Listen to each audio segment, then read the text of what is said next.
Imagine starting a job during a pandemic.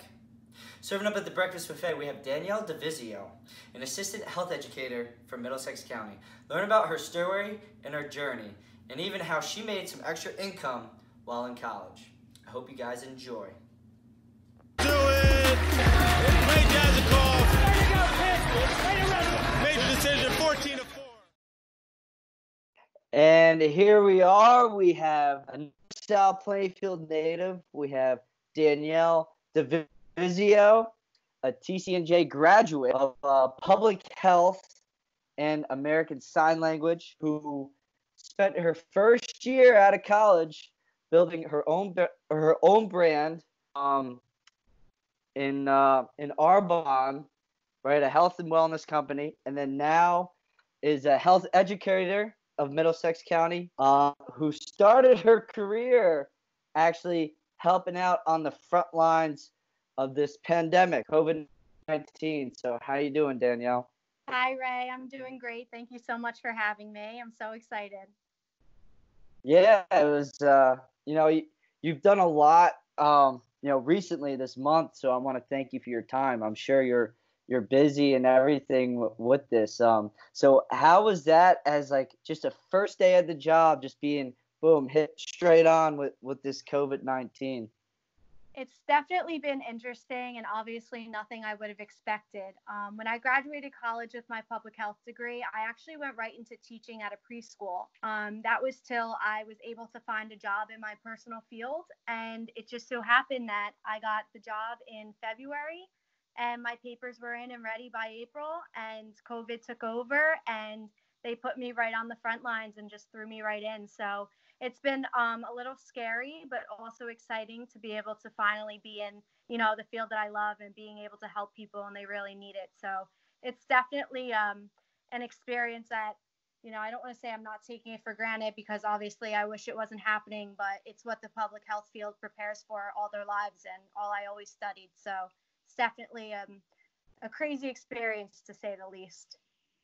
Yeah, that's actually pretty interesting. Like your first time, first day on the job. You're definitely more. I feel like you're more alert. You're on your toes. You feel like it was an advantage or kind of a disadvantage to go in as your first time? So as far as what I'm hired for in health education, I definitely was excited to kind of hit the ground running in that field. However, this is giving me more of a hands-on approach. I was actually at the testing site on Friday and delivering the COVID testings to all the patients. And, that was more of a hands-on role than I'm used to in the public health department. So I really think it is to my advantage, because in the future, I'll always have this under my belt, and it really is the hardest that I'm going to face, as well as any other healthcare provider right now, doctors, nurses, therapists, everyone in the field. So I do think it's an advantage, because as nervous as I was going into it, I now know that I can really do whatever I need to in this field. And, nothing held me back. I was fearful at first, but then I knew that was where I was meant to be. And I was ready to take it and run with it. And I'm proud of the way I've started, and at the end of the day, it's what I'm supposed to be doing. So I'm helping other people and trying to stop the spread of this crazy virus. So, kind of is what it is.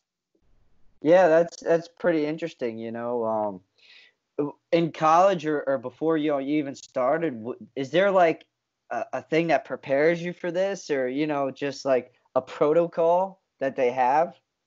So I actually, for one of my classes, my junior year of college, I became a member of the Medical Reserve Corps, which is for any kind of natural disaster, pandemic. It pretty much prepares the health field, the public health department in every county for a natural disaster or something like this. I was certified in Mercer County because I was a Ewing local for all 4 years of college. But it ended up I got hired by Middlesex County, and I have now transferred over to a Middlesex County volunteer as well. But now I get paid to do what I was once volunteering for. So I guess when it comes to protocol, I was prepared in that sense. And every class I've ever taken is just completely relatable to what's going on. So really, CCNJ prepared me for everything that this field is about to show me. Wow, that's awesome. And you talked about, you're doing volunteer work in college. What other volunteer work and everything just to get your resume up, for what you're doing now? Yeah, so in college, not only did I do the Medical Reserve Corps, but I also did a lot for the Alzheimer's Association, something I'm very passionate about. My grandfather passed from Alzheimer's, and I did a lot of fundraising, personal fundraising with my old sorority. I also do fundraising through my personal Arbonne business for local nursing home residents and just getting things to them that they wouldn't have, such as just like cosmetic products, hand lotions, hydration stuff. And I actually was able with my team to do a COVID-19 drive as well. So we were able to get some stuff to healthcare providers through Arbonne. So it's a lot of the volunteering that I do. It's a lot of with elderly and in the health field, and it really all kind of combines and relates. So Yeah, for sure. Combines, relates, gets that experience up, and you're helping people, which is the most important part. So I guess all that volunteer work, all that experience you had, it really prepared you for this time. So now what is your day to day? Like what are you doing day to day now? So since it's actually going to be my third week on the job. And since then, I was taking calls for COVID testing, scheduling, helping people just with general questions. If they were exposed, what to do, if they were diagnosed positive or negative, what their procedures should be following their results, scheduling testing. And now I'm hands on in the test site. So next week looks like I'm going to be at that test site 3 days next week. And the other 2 days, I'll be taking some more courses at home. I'm getting certifications in health education, radiation training, all different types of medical reserve corps training that'll prepare me for anything that can happen in my job. It's really not the same thing every day, but for right now, it's just getting those tests out and getting as many people tested as we can to stop the spread. So Yeah, it's a and you're little talking thing. about yeah, you're talking about like doing different certifications and everything. So is this you using your quarantine time wisely and just taking on these certifications while you can, or is it something you have to do anyway? So for my job, we have initial trainings, and obviously, people when they start a job in the public health field, especially in the county of Middlesex, they normally do these trainings at the start of their job, and they may never even use what they learned. But for me, I'm learning as well as doing it at the same time. So it is a job requirement, and I'm actually going to be going to get my certification as a health education specialist once the pandemic is over. So that'll be my main focus once COVID hopefully comes to an end soon, and I can get in my certification and my specialization and move up the ranks in the county. Yes, that's what it's all about. Moving up the ranks, continuing to learn. Um, I interviewed a nurse, in Iowa about, this whole situation and just with the patients. And he talks about how he has to treat every patient kind of the same and try to keep the positivity up. Is that something that you try to do? Absolutely, especially in a time like this where, people are stuck in their houses, and even people that aren't stuck in their houses, they're coming out, they're going to the hospitals, they're getting tested. It's not something that they want to do. And the way I work is every person that comes through that test site, I imagine as though it was my family member, and how I'd feel if that was my mom or my dad or my grandparent or friend coming through to get tested. And even though it's just so simple, instructing them what to do and getting their test done, just being as nice and positive as possible, and just telling them to take care and be careful. And especially when I'm in the call center answering calls, people call me, and some of the calls I've gotten are honestly frightening. People are so scared, they're crying on the other end. I feel as though my dad's about to die, what do I do?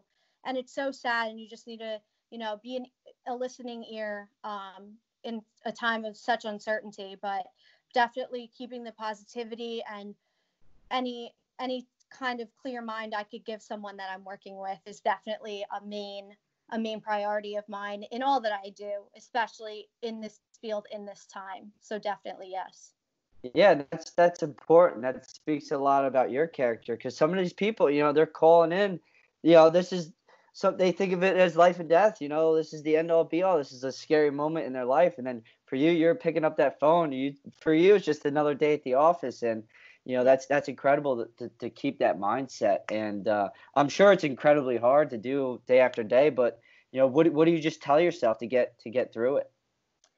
I just tell myself, if there needs to be someone doing it, and why not it be me? Not everyone can pick up the phone and hear that on the other end. Not everyone can look at someone that's extremely sick and, seems as though they're falling asleep in the backseat of a car, but they're needing to take their test. And I just kind of tell myself I'm there for a reason, and I'm there to help people, and it's what I've been wanting to do my whole life. So I'm finally living it, and just trying to keep a positive attitude. And since I'm new, like, I know I'm not going to be perfect.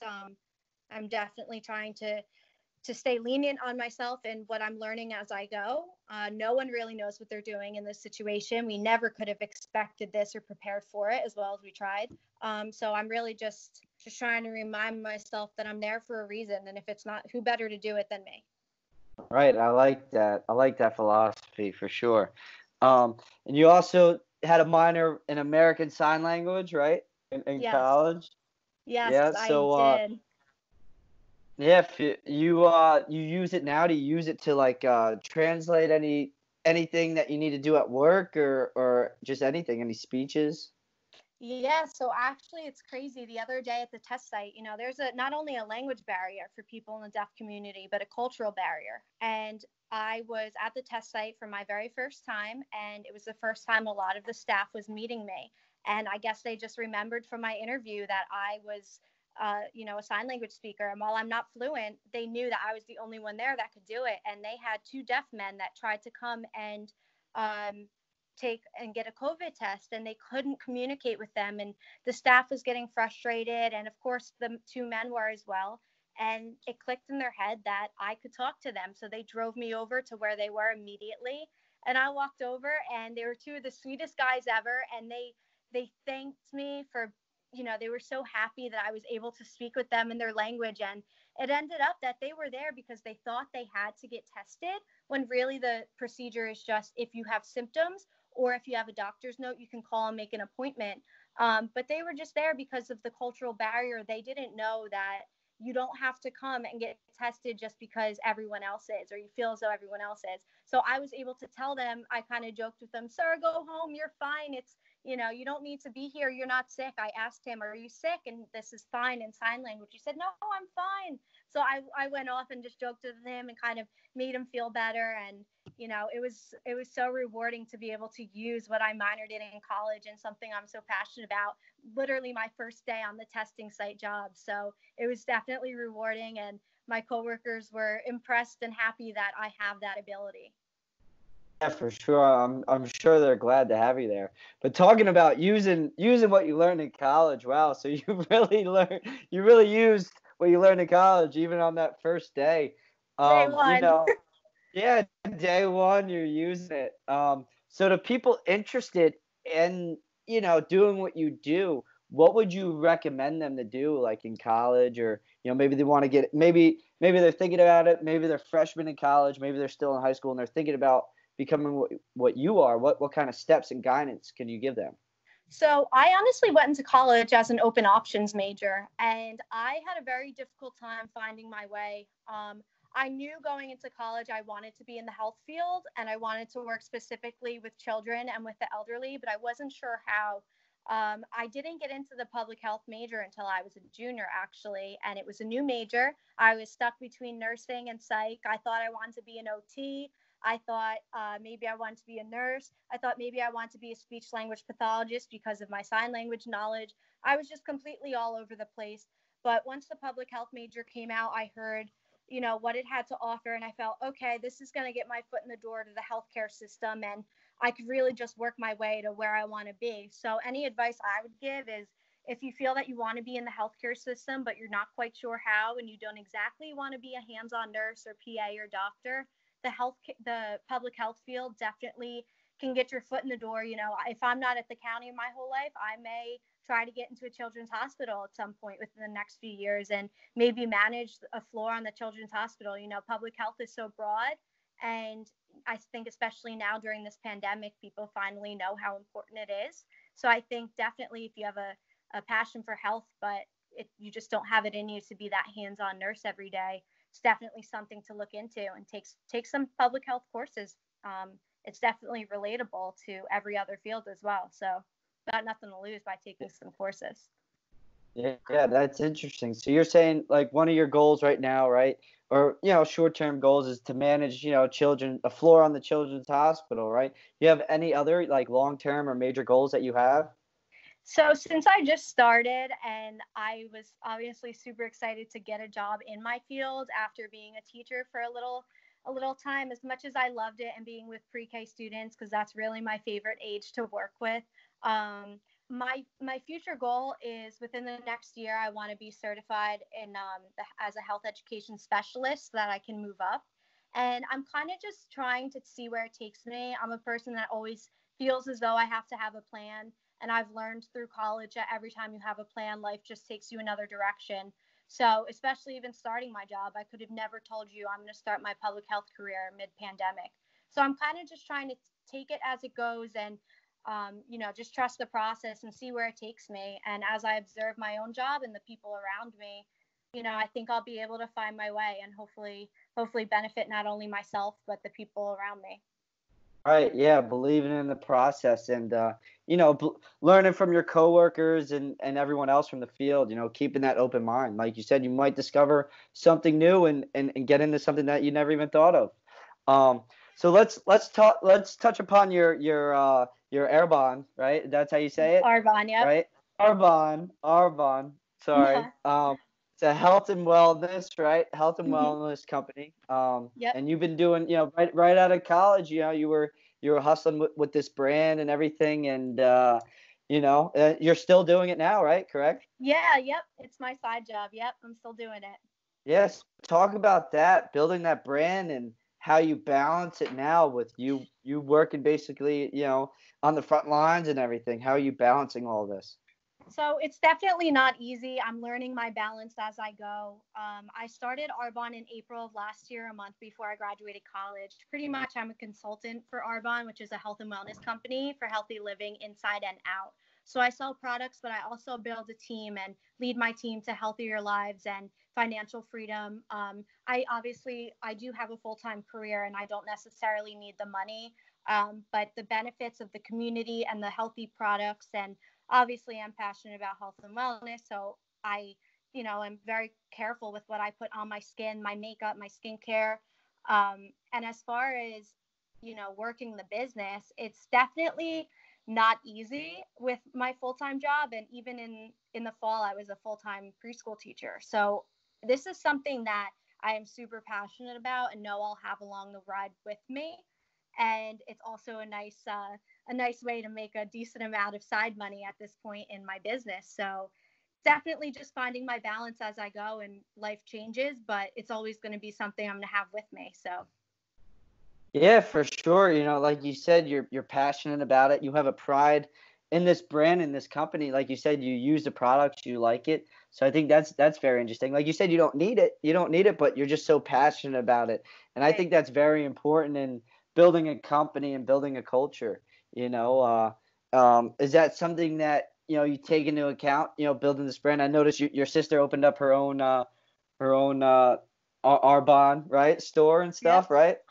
Yeah, so pretty much my sister just started her own Arbonne business as well after watching me for a year, and everyone's, pretty skeptical about network marketing and things like that. But I think after watching me for a year, people are seeing that if you do continue something like network marketing, especially in a business like Arbonne that's been around for 40 years, the community is just incredible. And if you're passionate about it, the pay will come. And I think people are starting to see that I am being successful and I am making money in it. And my sister, she's been using the products since the day I started because we live in the same house now. So she uses all my products and she fell in love with them and figured, why not start this? And she's already in love with the community. And it's great to see because I've been talking about it every day for the last year. So. Right. Yeah. And it's something that, you could even start up in college, right? You don't need a degree and you don't need to graduate, to do it. And I think that's important just to learn early on how to build a brand, how to sell, how to sell not only yourself, a brand, but products too. And I think that's an important skill to have.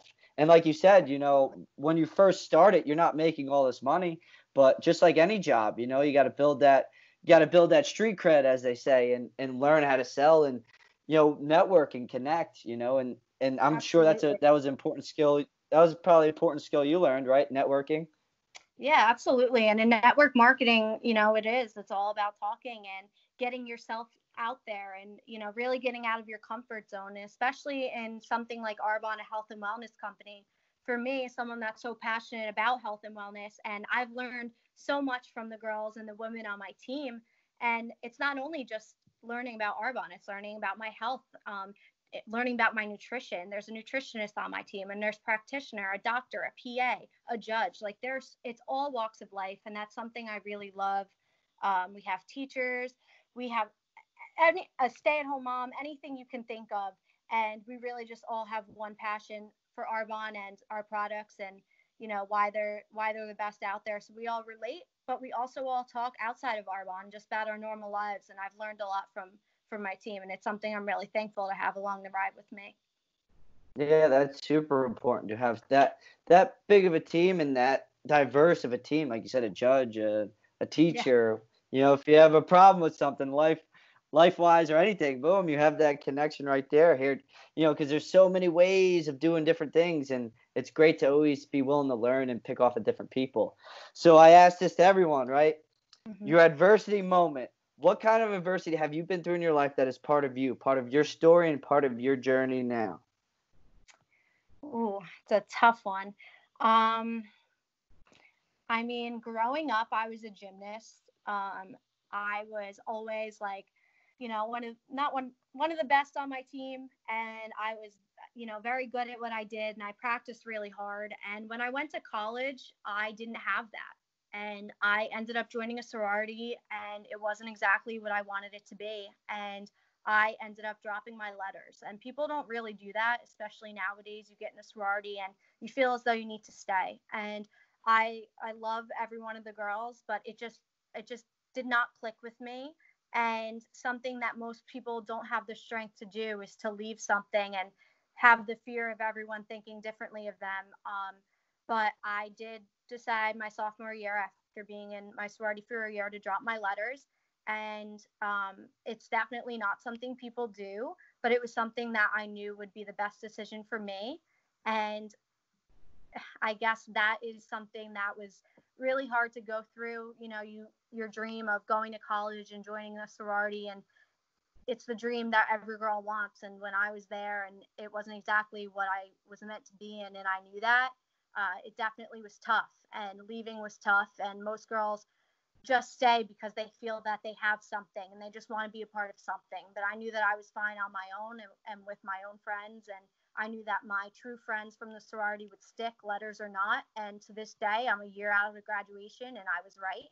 And I'm forever thankful for the experience and the connections I've made through that sorority. And it ultimately led me to something like Arbonne, and finding a group of girls that are just like me. And it is really like my side thing, because it's something that's not a huge part of my everyday, but it's something that's a huge part of my life. And that's a lot of what the sorority was. And I think that was definitely a time of, I guess you could say, adversity, because it was like all eyes were on me. This girl's leaving. What is she doing? In college, Greek life means everything. If you're not in a sport, Greek life is everything. So being in it and then being out of it was definitely an experience, and kind of shined a light on me, not in the most positive sense that I'm used to. So it was definitely something that definitely changed me. But I realized that at the end of the day, what's best for me is the decision that I should ultimately make. So Yeah, for sure. You decided not to take the path that everyone takes. We have a saying with wrestling mindset: don't just have an ordinary college experience, have an extraordinary one. That means, maybe, to achieve your goals. It doesn't mean be the average college kid, go out partying and messing around doing the wrong things, right? If you have a goal and you want to get to it, you got to make those sacrifices. If you want to do great things and extraordinary things, you can't be ordinary. You got to make those sacrifices. And you making those choices and decisions, it's safe to say you wouldn't be at the position you're at now. And Exactly. that's very important, and it's a good lesson to learn. A lot of people, I call it getting lost in the city. Yeah. It's a lot of my NYU guys. They got lost in the city, man. They let the city get the best of them and away from their goals and stuff.